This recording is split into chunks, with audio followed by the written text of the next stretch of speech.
Hey, you know what time it is. This is TJ Murphy, and welcome to another episode of Adventurous Entrepreneurs.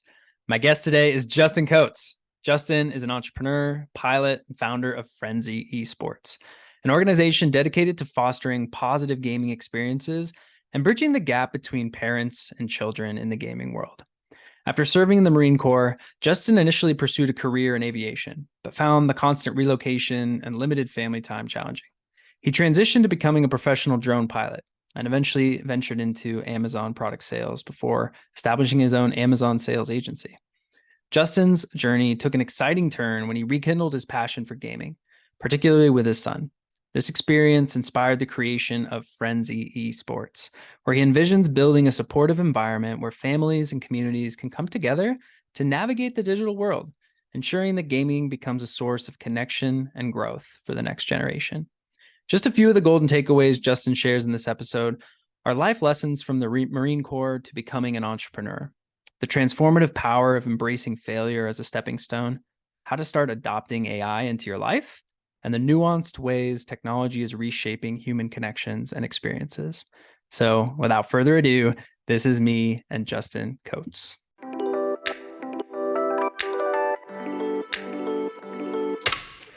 Welcome to the Adventurous Entrepreneurs Podcast. I'm your host, TJ Murphy. Since quitting my corporate 9-to-5 and starting a business while backpacking through Asia back in early 2017, I've had the privilege of learning from some incredibly adventurous entrepreneurs. Through these conversations and my own journey, I've learned that much like in life, entrepreneurship is an adventure. On this podcast, I explore the journeys of top-performing leaders in their fields. These wide-ranging conversations include tactical business advice, how I built this insights, lessons in leadership, life hacks, travel stories, favorite hobbies, and insights into living a purposeful and joy-filled life. Adventures await us, so let's dive in. Hey, Justin, welcome to Adventurous Entrepreneurs. Hey, TJ, thanks for having me, man. It's been a hot minute getting this set up between us.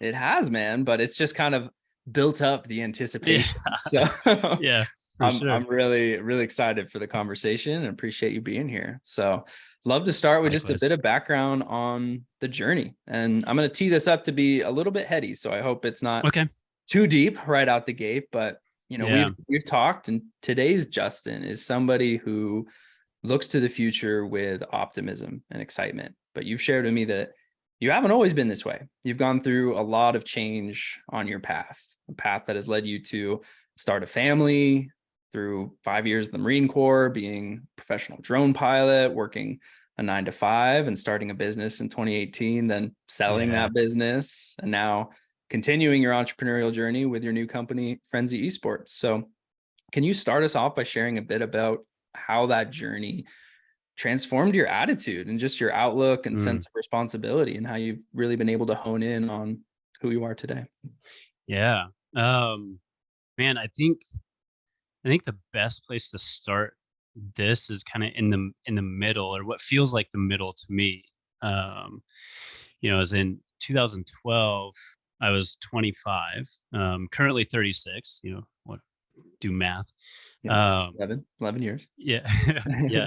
I was deployed in the Marine Corps. So I was in the Marine Corps as a helicopter mechanic, Hueys and Cobras, from 2010 to 2015. And this was on my 2012 deployment. And I was sitting in Kuwait on an air base. And I was actually sitting on a toilet. I was in the head, and I was reading a book called Rich Dad, Poor Dad. And I finished it, and I was like, holy cow, my life is going to be different from this moment. And like, you can visualize a path, like you're walking on a path, and then all of a sudden you look up and there's another path for you to take, and it just looks better than the one that you're on, right? Maybe not easier, definitely not easier, but it just there's a draw to it that just pulls you towards it. That's how it felt in that moment. But I couldn't start on that path in that moment because I still had to finish the one that I was on. And that's kind of, I would say, the inception of the moment, of the really life-changing moment for me that got me to where I am now, to where I am here. And prior to, to that, like, um, my life wasn't terrible. It wasn't hard, but there were definitely some things in it that, that as a kid, I'm definitely not, as a kid and young adult, I was definitely very different than I am now. And I like who I am now much, much better.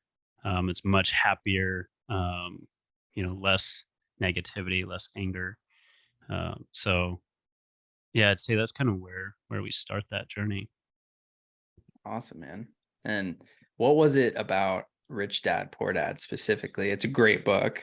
I've Yeah, right. I've heard it recommended so many times. But what was it Yeah. about the book that really clicked and made you say, okay, everything's about to change?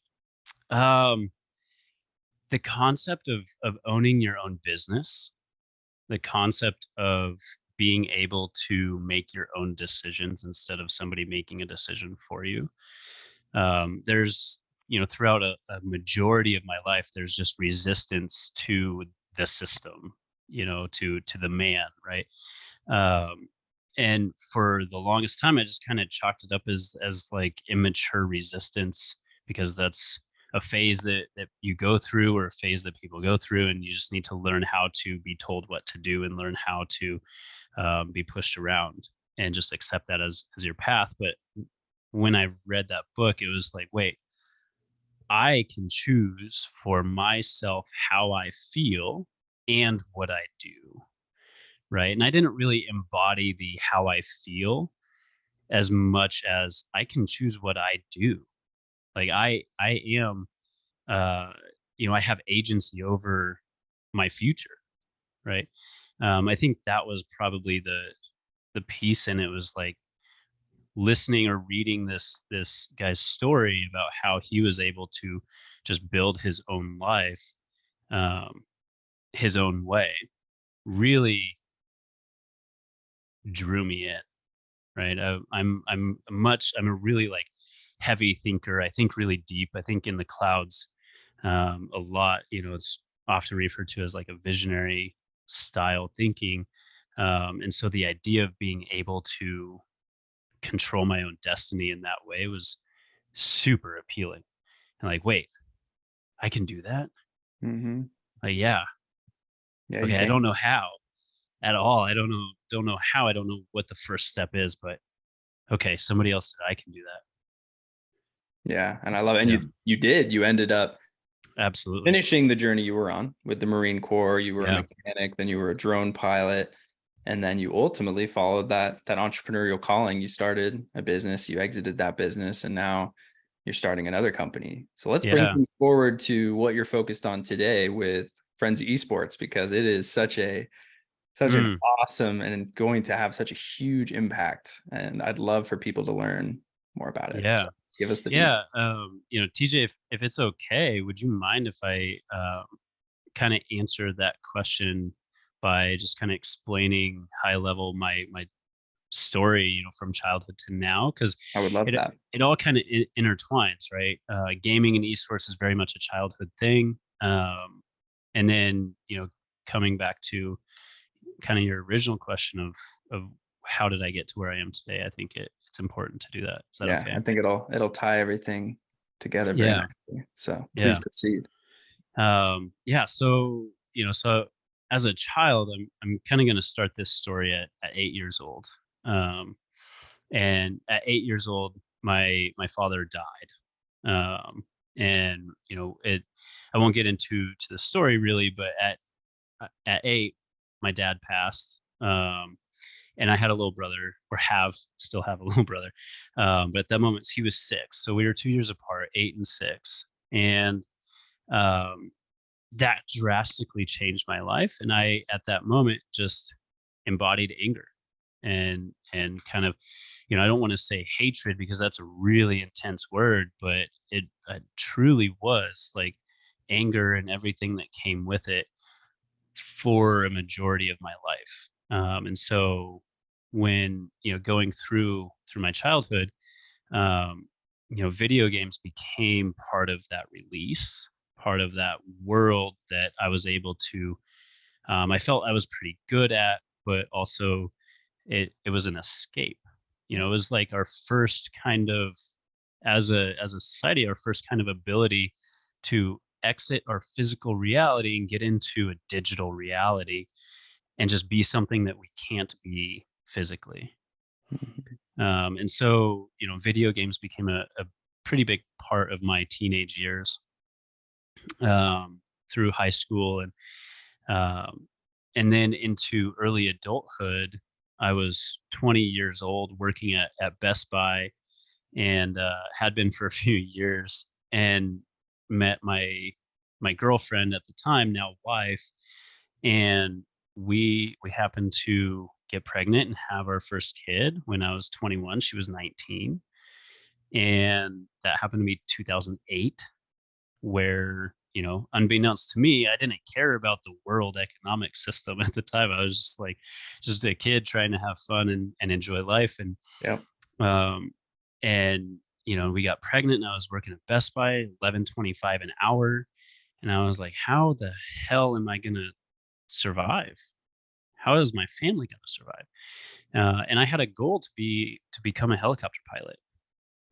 And so within that goal, I said, okay, well, and I think this is probably one of the smartest decisions that I made, honestly. And I don't know exactly why I did it this way. I couldn't tell you, because when I look back at my 20-year-old self or 21-year-old self, it's like, God, you were not that smart.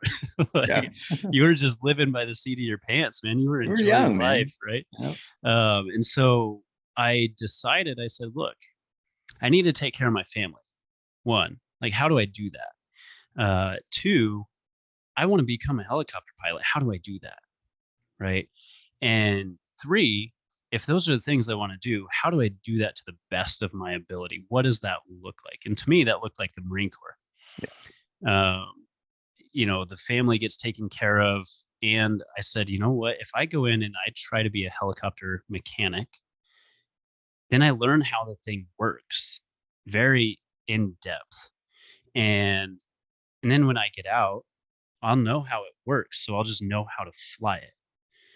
And so that kind of designed my path.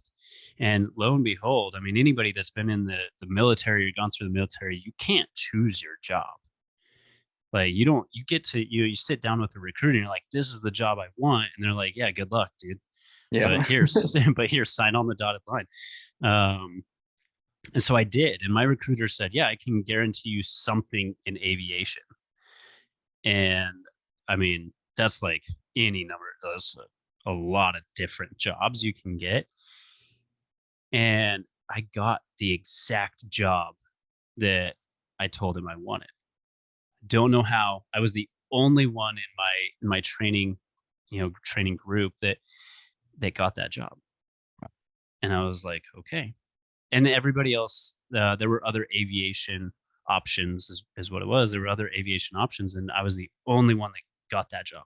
And I was like, okay, cool. This is working. This is So great. far, so good. Yeah, Check. let's go.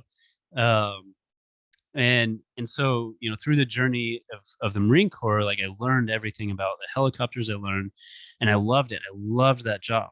It was so fun. Um, and then I had that moment in 2012 where it really opened my eyes of like, wait, I can actually continue to design my life. And I didn't know it on this level. I didn't know those words. I didn't, in this way, and I didn't know the meaning behind it. But it just kind of opened my eyes to, like, there's another path that you can take. And fast forward to 2015, when I exited the Marine Corps, I and this whole time, like, I've kind of forgot about video. Like, I played video games a little bit. I played with my kids a little bit. My son was born um, in 2010. I was 23, so we were really young parents with two kids. My wife was 21 when we had our second child, and so throughout the Marine Corps, we were a family, and I still played some video games, but I was also in the Marine Corps, working 12 to 14-hour days, or deployed or on trainings. And so I kind of forgot about video games, it wasn't really a focus of mine. And my kids were pretty young, so they didn't, really play the video games I did. And and then we got out in 2015 and moved back to Oregon, and um, and I continued my pilot training. I said, okay, cool, let's become a pilot now. And from 2015 to September of 2016, I did pilot training, and I went to community college to use my benefits from the GI Bill, which I'd highly suggest any veteran do. And and then in 2016, when I got my commercial rating to become to be a paid helicopter pilot, to do the thing that I was like, I want to do You set this. out to do. Yeah. I looked at that certificate, I looked at my family, and then I had to be forward looking. I had to say, what is the future? And the answer I got back was not what I was expecting. Um, so I asked that question, and the career path of a helicopter pilot, for a career is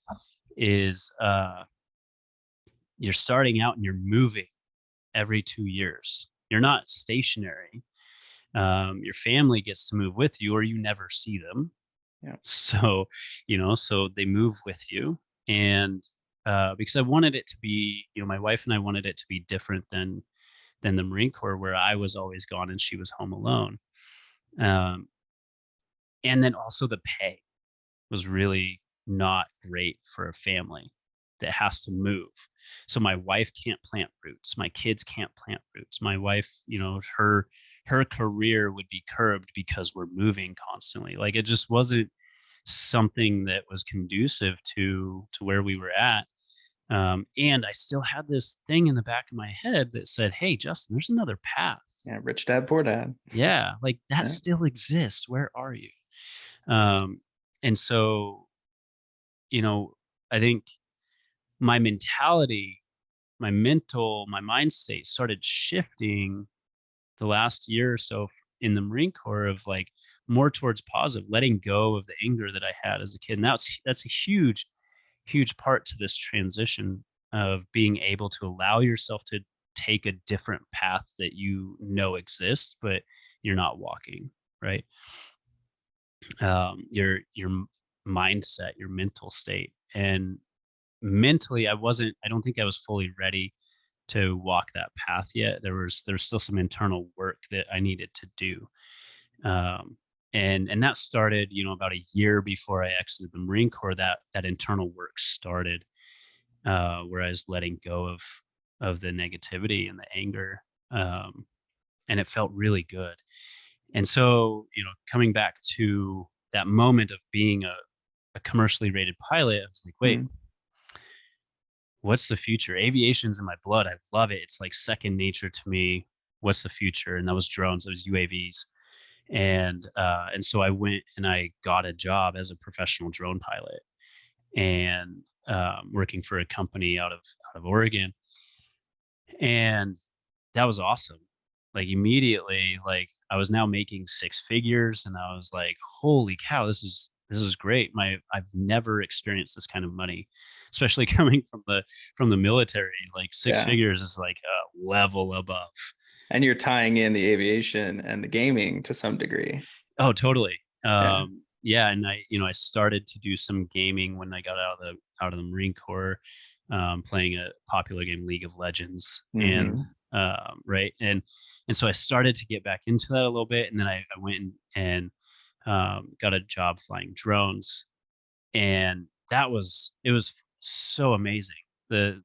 Being piloting an unmanned aircraft that's 10,000 feet in the air, and looking down with a camera and being able to tell the color of your shoelaces.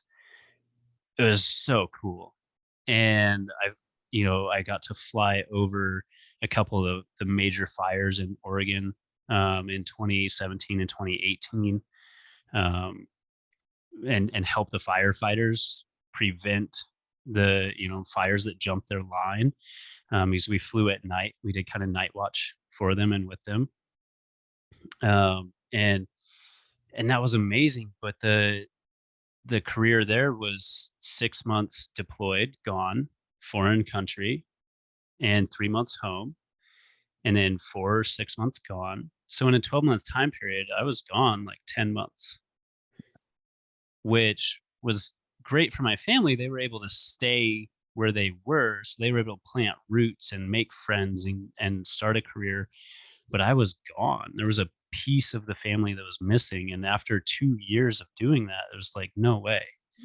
Um, and and then, I started learning during that time, I started learning how to sell products on Amazon. And that's where my Amazon agency came in. And so in 2018, I got a job at a company as their Amazon guy. And then simultaneously, I started my agency, grew that. And, um, and then in 2019, 2020 is where kind of Frenzy Esports, what you mentioned, the gaming piece of it comes into play. My son and I started playing some video games when Valorant came out. We started playing that in beta, and that's really where the idea of Frenzy came from. But I couldn't act on Frenzy because my Amazon agency was growing, and we needed to hire people. We needed to get more clients, and then I started getting interest from a larger agency that we had shared vision of how we treat clients and how they should be treated and how businesses should integrate Amazon as a successful sales channel for their business. And so then we joined forces. They acquired my company in 2022. And then I worked for them for a year, and then exited, left there in February of 23. And for the last, I don't know, 6 months, 4 months, um, have just kind of jumped back to being an entrepreneur, and what does that mean for me? And that's kind of where Frenzy started to take off a little bit more. And the concept of Frenzy is help parents understand what gaming is, help parents understand how to be involved with their kids who game, and what does that mean? And then help the gamers, really of any age, figure out how to have good life habits through gaming. How do you develop good communication skills? How do you develop situational awareness? How do you develop conflict resolution? Holy cow. I mean, anybody that games can tell you there's a lot of toxicity in it, Oh yeah. which just means that there's no guidelines, there's no limitations to what people are willing to say to another person, which in a digital world, which that's not really cool, because in real life you're not going to act that way, right? So now how do we teach the next generation to act with a little bit more kindness or compassion, and or have these skills, these everyday life skills, um, but put them into the digital universe as well, right? And so that's kind of where the premise behind Frenzy, and what we're doing is in action, creating a community center and working with the Boys and Girls Club to bring them the latest tech and provide these types of classes and output for their kids and the families of those kids. That's where it's starting, which is super cool. We're hopefully going to build our first one and have it done by the end of this year. Awesome. Can you give a little more context around it, just because it is such a cool concept? So I want people to clearly envision how this would look like. Partner up with Boys and Girls Club, you have these actual centers, just like kind of set the stage in terms of what the environment would look like and how kids would come and interact in it. Oh yeah. So with Boys and Girls Club, it won't necessarily be open to the public, right? So my vision for it is to have a community center, a gaming community center open to the public. But in its current form, partnering with Boys and Girls Club is, um, you have to be part of their club and that location where it's at. Yeah. And so for them, it means that those kids get exclusive access. They don't have to buy time. They don't have to reserve time. They show up after school and they have these top end. I mean, I'm talking top end gaming machines at their fingertips that they get to use. Hmm. And so what this looks like is they get to come use these tools, and we'll work with the Boys and Girls Club. Frenzy will work with the Boys and Girls Club to define like your actions, like how do you act, how do you treat people on this, and kind of start put into action the the good life habits portion of gaming and digital environment tech itself, right? um, and so that'll be the framework of which, these kids will start learning and interacting with these machines. And then Frenzy is also going to get partners from our local tech community, tech startups, tech groups, and maybe even some um, like social tech groups, Mhm. products that are good, social good, and bring and do host once a month seminars or forums where the families can now come and be taught how do you program, what's the basics of coding. Well, let's teach these kids and their families how to do that. If you're interested in graphics design, let's teach these kids and their families how to do that. So once a month we're going to partner with these local companies to come in and just teach 1, 2, 3 hour events to provide skill development to these kids that are, I think, they, fifth grade, sixth grade to through 12th grade. I love it. Right, I mean, it's super super cool. Yeah, and the integration of family into the equation really is an important piece, because especially in the gaming world, there's quite a disconnect in most cases between like parents and then their kids in Totally. the gaming world. They don't have a clear view into what their kids are doing online. They don't understand the games in most cases. So it's hard Yeah. for them to connect in something that for many kids is a very big part of their life. That's a passion. That's something that really drives and fills them up. And so for parents to not have that ability to connect there, that can be a very separating, block in their relationship. Hmm. How do you envision Frenzy Esports kind of bridging that gap, if that's a good way to put it? Yeah, I mean, I think you said it best, like incorporating family, Yeah. right? And so um you said something that, gaming is a big part of kids' lives. Putting a definition around big, I think, is important. Big means multiple hours a day Yeah. are being put into gaming. It's not, it's not like this. It's not where big is like, oh, this new game came out and it's super awesome, or it literally it consumes a lot of time, and the games are built to consume a lot of time, right? And similar to social media, if they keep you in the loop of playing, you're just going to hit next. Let's go next, right? You're going to do that, and that's how these games are developed. And so big really means a lot of time. And so how do families figure out what's the right amount of time? What's the right game? And how do we do this when I, as the parent, have no clue what that world is?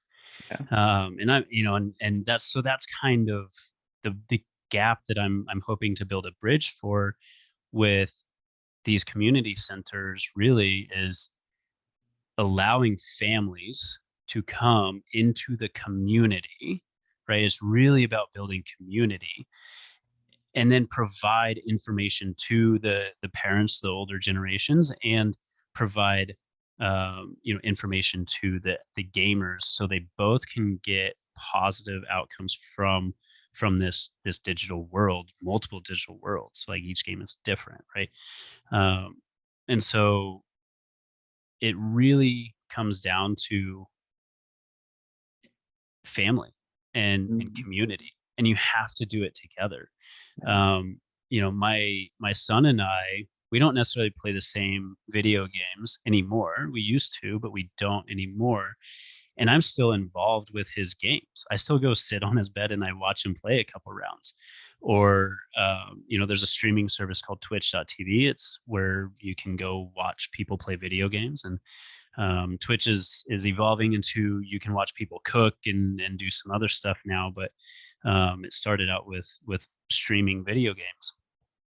And he set up an account. He's 13 years old, and or about to be, and he set up an account so that he can stream, and I can pull him up on my phone when I'm out and around, or here working in the office. If I'm not in a meeting, I just pull him up on a phone or another tab, and I can watch him game. I Right. love that. I love Right. that. Yeah. For me growing up, like my dad, I had, first console, Super Nintendo. So still pretty rudimentary. My dad could get in there and play games with me, but as games evolved and got more and more complex, the ability to relate and actually play those games together just became harder and harder. But Yeah. Fond memories of being able to share in those experiences together. And even when they did get more complex, like my dad would come and sit and watch me play games, and we Right. were able to bond and like talk about it. So Yeah. so And cool that and you can you're continue that in the digital world today. totally, and you're a productive human now. So video games didn't turn your brain to mush. No, Right. not at all, Right? man. Yeah. Not at all. Taught me how to Yeah. problem solve, how to think critically, how to think creatively. I'm making up words. Creatively. There you go. Yeah. Oh man, so exciting. I mean, there's going to be a lot of journey ahead of you to bring this off the ground, but excited to see what happens. So I think this is a good point to segue the conversation a little bit. Do you Sure. want to talk about AI? Oh, do you want to talk about AI? I think it'd be fun. And we'll see where it goes, but Yeah. I thought you'd be game. So let's start with, Yeah. what are you either learning right now in the world of AI, or Mhm. what is something that you're paying close attention to? Oh man. Um, yeah, we can get really big and philosophical, or stay on tools. So I'll go on your direction on that. But to answer your question directly, is what I'm paying attention to right now is how fast things are moving. I think the tools are awesome. All the tools are great. I've been using ChatGPT since it was released late November last year. I have the paid version. Every new beta release that comes out, I'm on it, one of the first users of it. And honestly, from a business perspective, I've been in business for 7 years, and it's just how fast it's moving.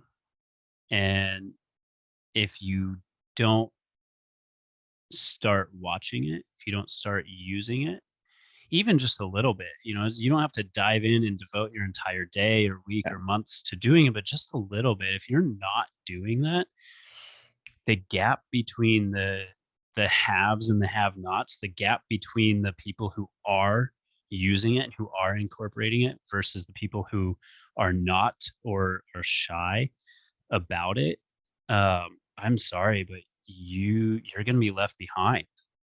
Yeah. And which really brings up such a fascinating conversation of the tech world. It used to be, when the iPhone first came out, it was like, oh, are you an early adopter? Right? Or when laptops came out, or when PCs came out, it was like, oh, are you an early adopter? No, I'm gonna wait until I work out all the bugs. Or like when Tesla releases a new vehicle, a Cybertruck, right? Like when that comes out, like, I'm gonna wait a little bit, let them work out all the bugs, and then I'll be like phase 2 or phase 3. With AI, like, you either do or you don't. And if you get into it right now, you're not 6 months behind the curve. You're like years behind the curve, right? Um, and I don't want to overemphasize that, or make someone feel like, holy crap, I need to get on this right now. It's all in due time, and there are some mechanisms that are slowing down the pace of change. But dude, the Got to gap pay is attention just to it. you have to. Yeah, especially if you're young, or you still have years ahead in your career. Like every industry, every role, every position, there are tools out there that can help make your job, make your life easier, automate things. And if you're not doing that stuff, someone else is going to be more efficient in that role and Hmm. could potentially replace you. That's just the reality that we're going to be experiencing in the years ahead. So Yeah. I want to stick on a word that you just said that's a fear for a lot of people is replacement, yeah. right?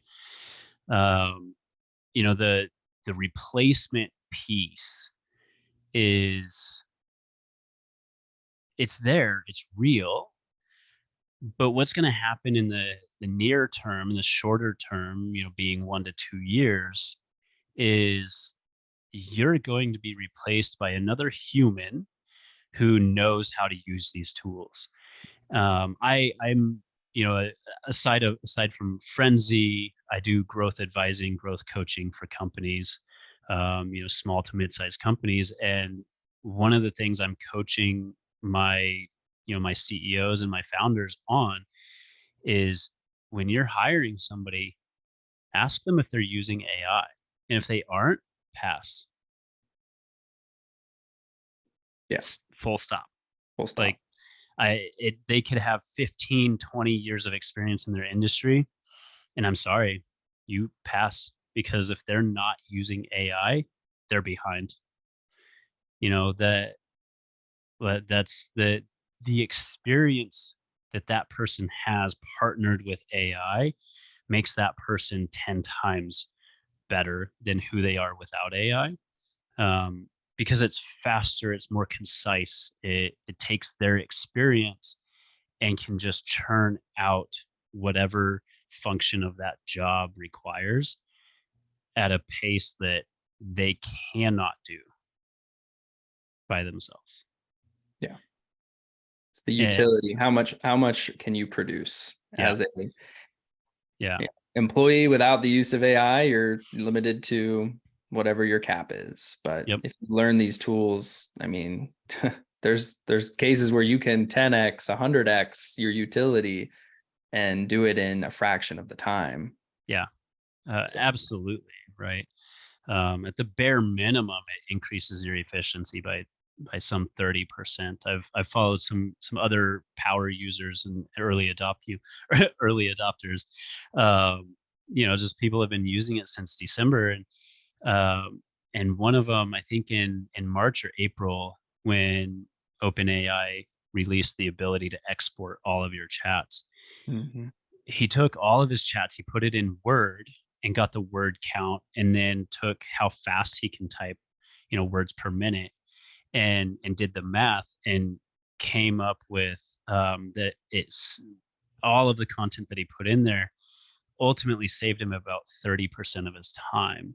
Yeah. So in that time frame, I think that was course of 4 months or 5 months or so, saved him about a month's worth of work, Mhm. What could you do in an extra month? dude. A lot. And I It's love that. I love how you're, bringing in the early adopters piece. Like when you're talking about an iPhone, you're talking about a computer or a car. Yeah, there are some risks there to right. being an early adopter. You may have an inferior version of the product and you might be paying top dollar for it. When it comes to AI, there's no risk to being an early adopter. You are just training yourself, and the tools aren't just going to drastically change and everything you learn becomes obsolete. No, those skills are going to stack Right. and going to be more capable the earlier and the more experience you have using them. Yeah, totally.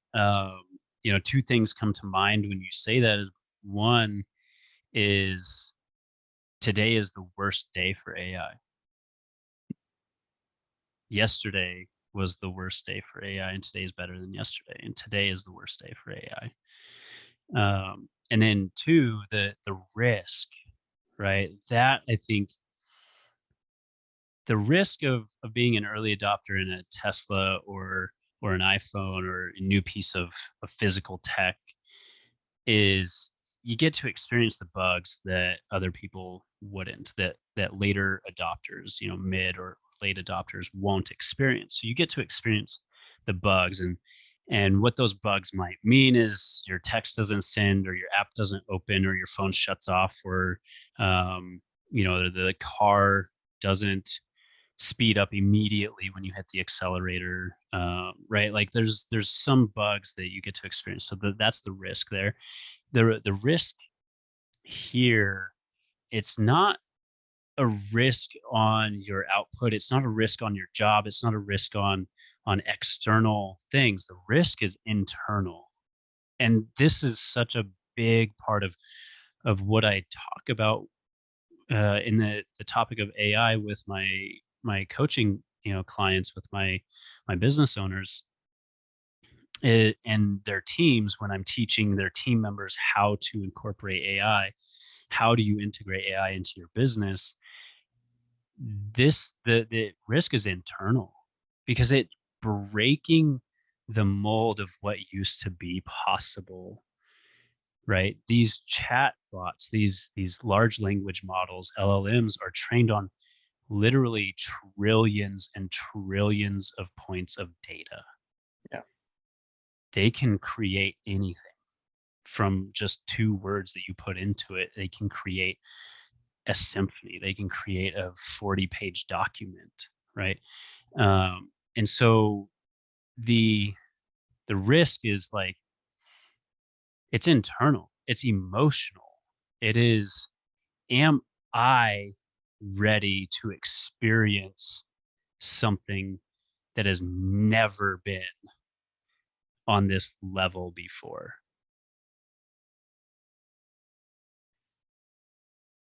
That that's the risk in this of being an early adopter, is you have to submit and say, okay, I'm going to jump in, and I'm going to make this part of my life. And maybe I have a different relationship with it than others. Like, I've spent the last 6 months really thinking very deep on the impacts of AI, and listening to a lot of different podcasts, a lot of different experts in AI, and listening to what they're saying about it. So maybe I have a different relationship and a different respect for AI. But I think overall, in the conversations that I have, the emotional risk isn't as deep as what I kind of what I just felt, the energy that I just put out.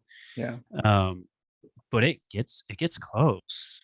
And the more people think about it, the more they ponder on it, the deeper that feeling goes.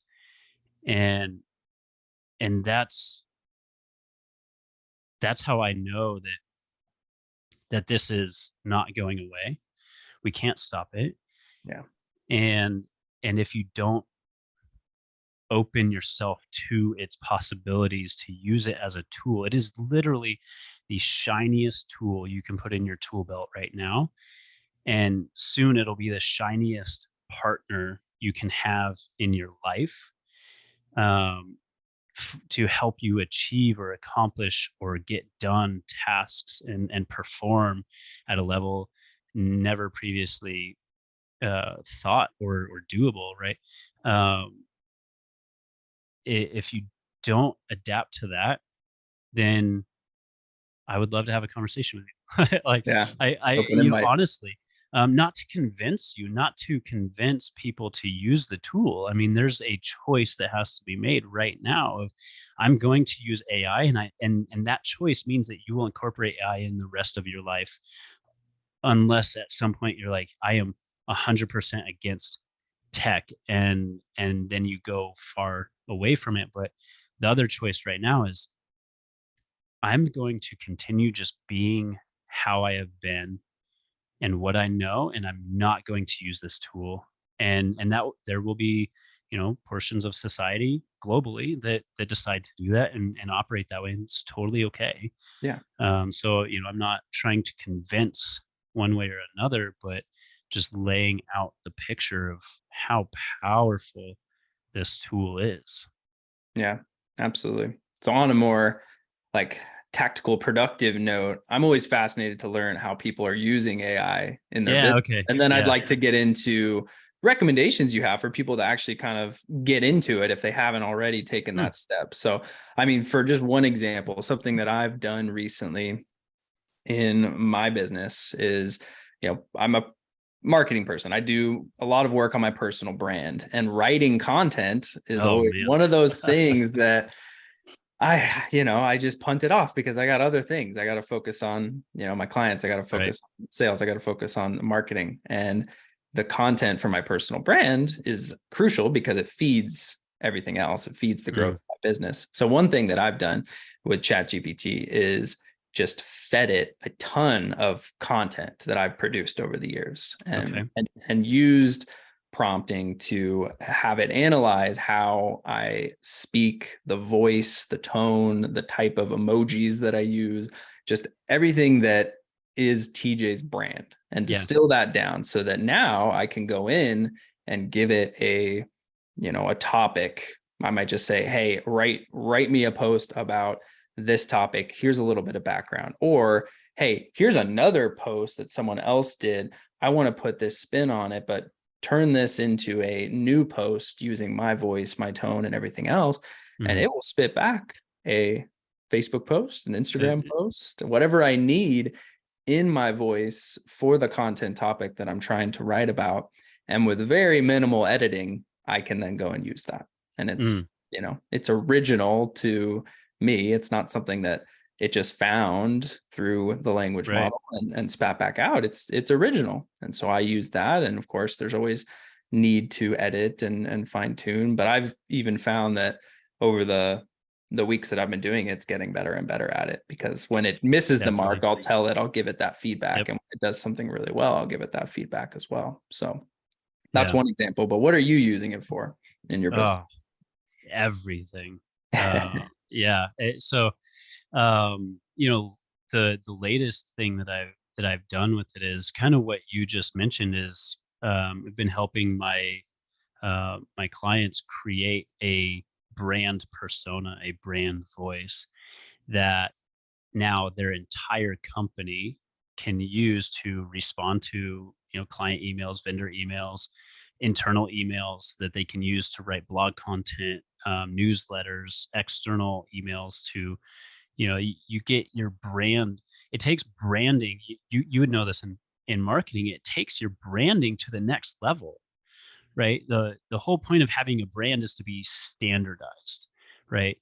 You build trust through standardization. If a customer sees your product in Target, and then they see your product in Walmart, they expect the branding colors and the font size and the font to be the same. They expect it to be the same, and if it's not, then it's confusing to consumers, and your sales are probably going down. So if that's happening, then fix that. But here, this is branding to the next level, right? So now your voice, your brand voice gets to be standardized across every single piece of messaging that you have. And it's what you just described, right? So imagine you have a team of 20 people that are creating blog content for you. Well, you have a team of 20 different individuals. You have a team of 20 different life experiences that are writing your content, and that's going to come out, right?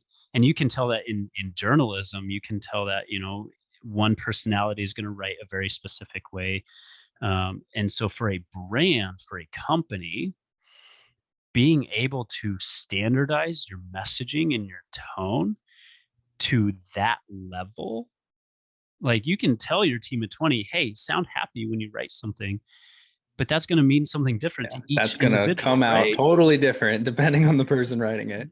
Right. And Yeah. so now there's this new feature that OpenAI released, which if you haven't found it yet, I'll help you find it, or it's pretty easy. But it's called custom instructions. And I think it came out this week or maybe late last week. And custom instructions is just that. You can create, use the GPT to create your brand voice, your brand persona, based off of information that you provided about how you speak or previous content that you've made, and it'll create you a persona. It'll give you a background. It'll give you traits, and that's all you need is just a paragraph on the background of who you are, who the brand is, and then the traits of the brand. You're happy, you're trustworthy, you're nice, you're authoritative, right? Whatever your traits of your brand are. And then you copy that and you turn on, hopefully you have the paid version. That's the Yeah. other thing I would suggest. Get the paid version. It's Get the paid $20 a version. month. Yeah. It's $240 a year to 10x your output. Yeah. Best investment ever. So you can turn on custom instructions in the beta features and then copy and paste that persona into the custom instructions. And now every single piece, you don't have to pre-prompt and say you are this persona or write this using this persona. You don't have to do that. You just copy and paste into custom instructions. And now every piece of content comes out is going to be, the output is going to take that custom instruction into consideration. Fascinating. I gotta try. I haven't not heard of this or seen this yet. So Oh yeah. now I have homework to go check out. Yeah. So how I used that actually is, I've done a little like next level with it. So in there, I put instructions of bracket persona one, Mhm. and and I said, okay, when I chat, when I write in you and I put bracket persona one, use persona one, and then I later down I put persona one equals, and then I have what persona one equals, and then I also say, but if I do persona two, bracket persona two, use that one, and then I put persona two equals, and I created myself, I created my personality, and so persona one is me. And then I created a CMO, a chief marketing officer, and that's persona two. And I had some late night thoughts that I needed to get out, and I needed to write a business plan and an investor letter. And I said, okay, here's my idea. Like it's a jumbled mess. Yeah. But here's my idea. Vomit the idea into ChatGPT. Step one. Write a business plan using bracket persona one. Mm-hmm. And it did. It wrote a bracket, or it wrote a business plan based off of my personality. Yeah. And in one of the sections, it says, I named my ChatGPT persona Colonel X.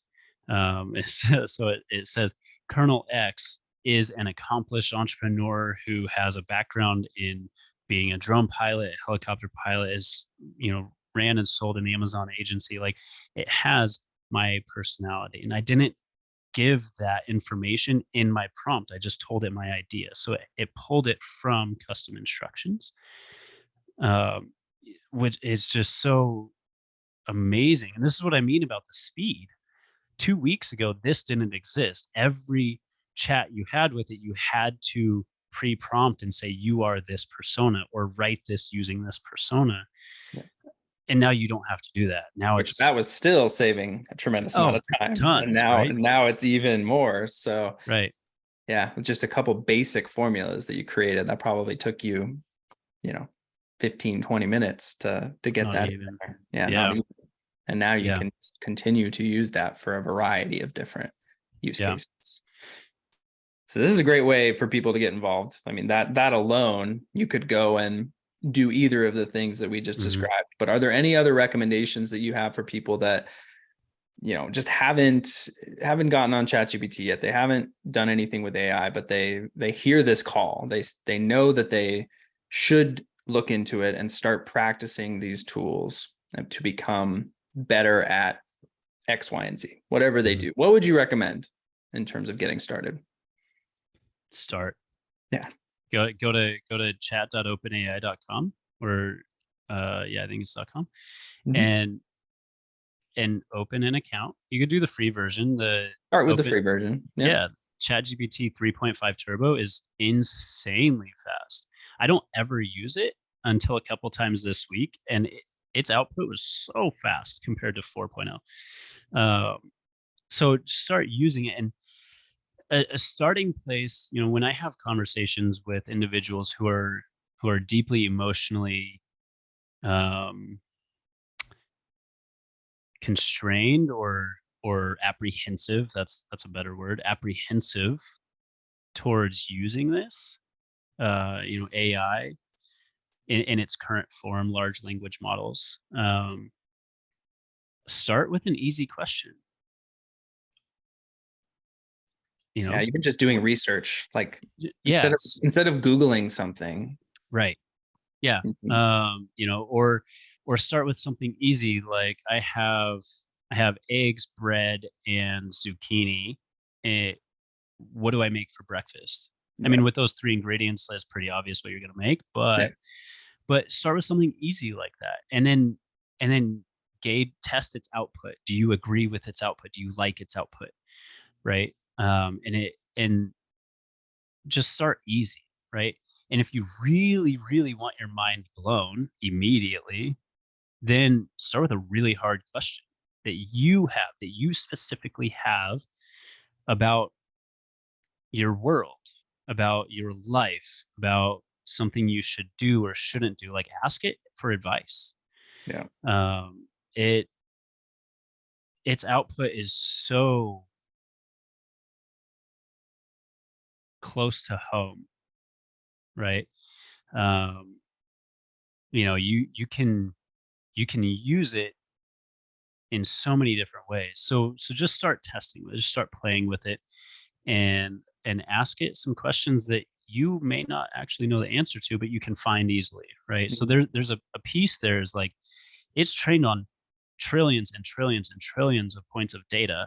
So it can create what's called a hallucination, which means that you ask it a question. So like, hey, did TJ Murphy write an article um, about the fire environment, and how summer fires impact entrepreneurs' travel, right? Um, and it may have never written an article about that, but it will find your work that you have because it's on the internet, or I'll give it a link to your website so it can find your work, and then it will write that blog article as if you did, and it'll say, yeah, here's what TJ Murphy wrote. Yeah. So it can hallucinate. So you need to talk to it and use it and test it in a way to where you can verify, trust and verify, because it will create things based off of the knowledge that it has. Right? Imagine if you could access all of the information that's in your head immediately. What could you create? And that's what it does. Yeah. A fun use case that my wife started doing recently. She basically trained ChatGPT to be her personal cheerleader. So like Oh, that's she awesome. has it, yeah, she has it set up. So she's like, hey, I'm struggling with, this problem today, or I'm feeling down about X, Y, and Z. And it'll just give her a little pep talk. It does. Something It that's does. just like, It's oh, so cool. thank you, friend. Like I needed that. And so Ah, she uses that like every day just for a quick little, cheer me up, pump up, you got this. yeah. And that's something that, gosh, everybody could benefit from. So Oh, there's so many use absolutely. cases to get started. But like you said, the easiest and best thing is just to go to the website, Yeah. ask it Just something, and see what pathway that leads you down. Because once you start doing something, you're like, oh wait, I wonder what it'll say about this, or oh yep. wait, I have that question. And especially just like if you have something that you are looking for answers for, Mm, instead of Googling it and just pouring through the first 10 pages to find the best result, start with ChatGPT. And again, you need to verify. It may not give you something that's totally accurate of what you're looking for, but in a lot of right. cases, it's probably going to save you 10 minutes, 20 minutes, At least. a lot longer if it's something that's more complex and Yeah. would take a lot of research and reading to figure out. So Yeah. just go get Absolutely. started.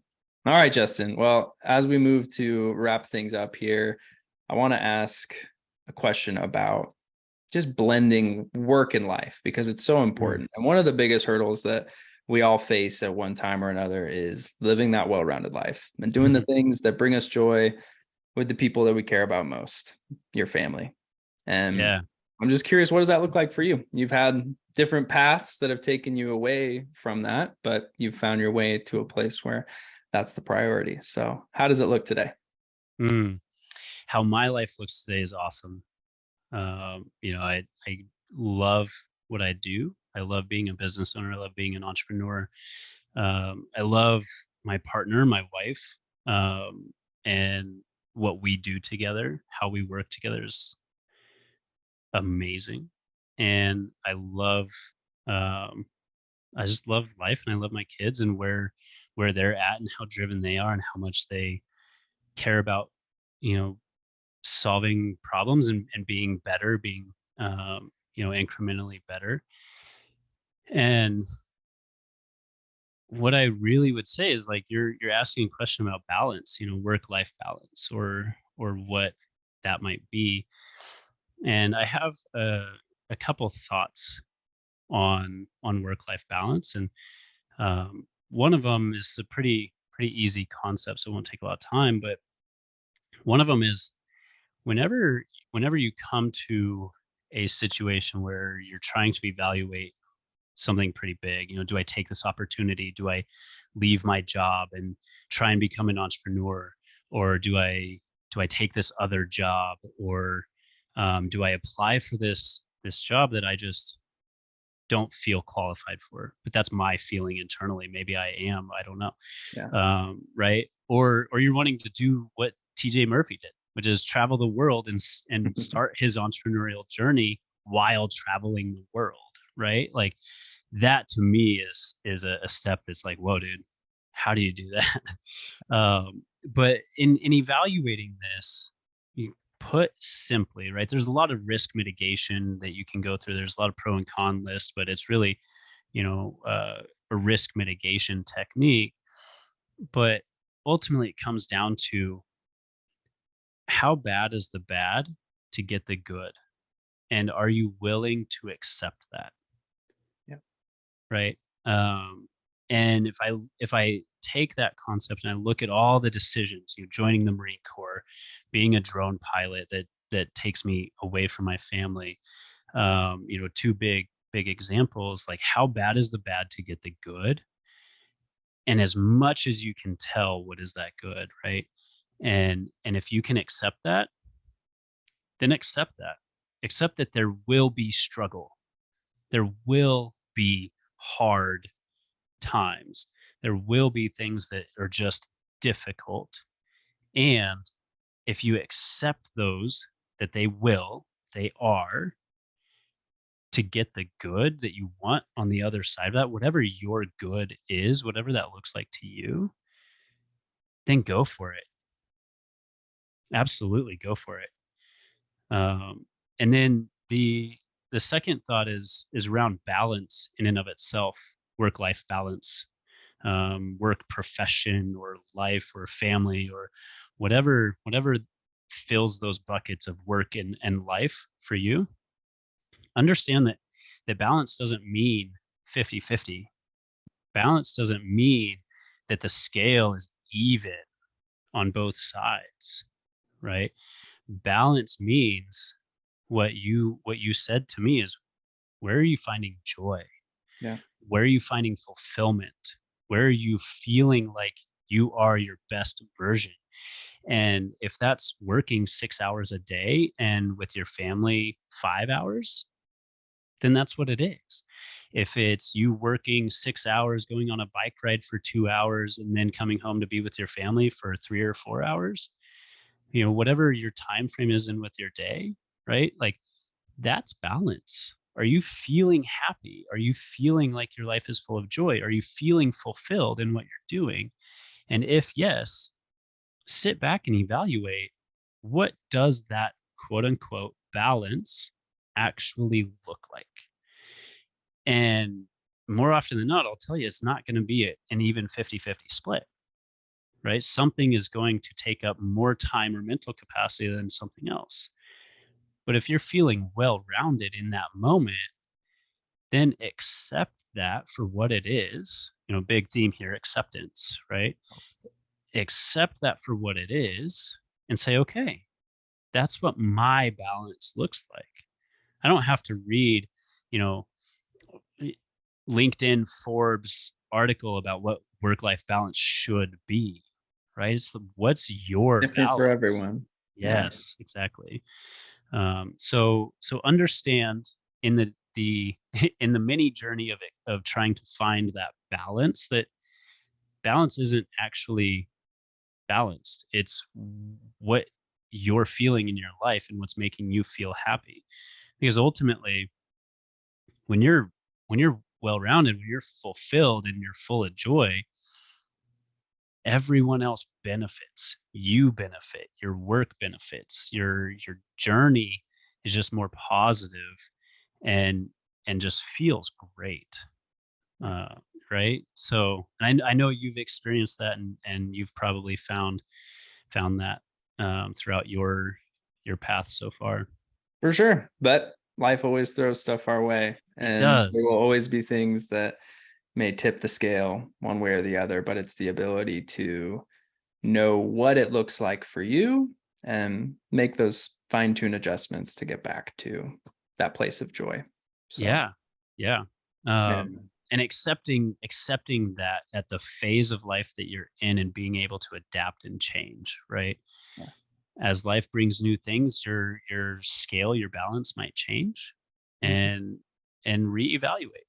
So a lot of introspection going on, Yeah. right? Need Life to is reevaluate.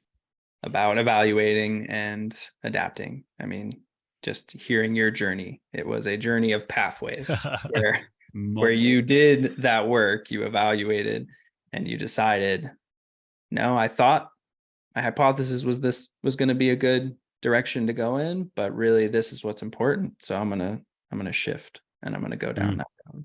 And absolutely. commend you for it, man. And I think that's a great place for us to wrap this episode up. So any parting advice or final words before I ask where people can find you online, socials, all that kind of stuff? Yeah. Uh, be willing to accept what you need to do, and be willing to adapt and change to the moment for your best outcome. Yeah, Yeah, 100%. I love it. Thank you, Well, you TJ. you invited people to reach out. So where Yes, is the please. best place to connect with Justin? Honestly, right now the best place is LinkedIn. Yeah, Pre-call, I told you I'm starting a Twitter. That's going to be a lot of this, a lot of my thoughts, and business advice, along with AI advice. But that's not quite up and running yet. So maybe by the time this comes out, it is. But probably will be. Yep. yeah. And Um, we'll Yeah, so right now, LinkedIn is really the best place to find me. Um, and please, when you reach out on LinkedIn, don't just send an invite, send a message along with this. Say, I heard you on the Adventurous Entrepreneur podcast. Frankly, I get, because of the e-commerce world and everything that I'm in, I get a lot of global invites. So please add a little note of where you found me, also, so I can give TJ some kudos, and some feedback, and let him know that his audience is growing and expanding and impactful. Because that's why we do this, so we can have an impact. 100%. And Yeah. just that's best practice in general. Everybody, like, you're connecting with someone on LinkedIn, put a personal message in there. It's becoming the spammiest of Oh, places. so automated, dude. It's so So automated. automated. Yeah. Yeah. Oh man. Well, I appreciate your time tremendously, man. This has been a value-packed episode. I have copious notes here, and we will definitely be having a round two. Oh, So I love look, it. Thank you. look forward to continuing the conversation. And thanks again, man. Likewise. Thanks for having me, TJ. To all of our Adventurous listeners, thank you for tuning in to today's episode. Please be sure to subscribe, download, and share this on social media or with someone you know will get some value from it. Leaving a review goes a long way in helping people find the show, and I personally appreciate reading them when they come in. So please go drop one if you have the time. We'll see you all next week, and remember, whether we're talking about business or the things that bring us joy outside of work, life is meant for exploring. So go out there and live it one adventure at a time.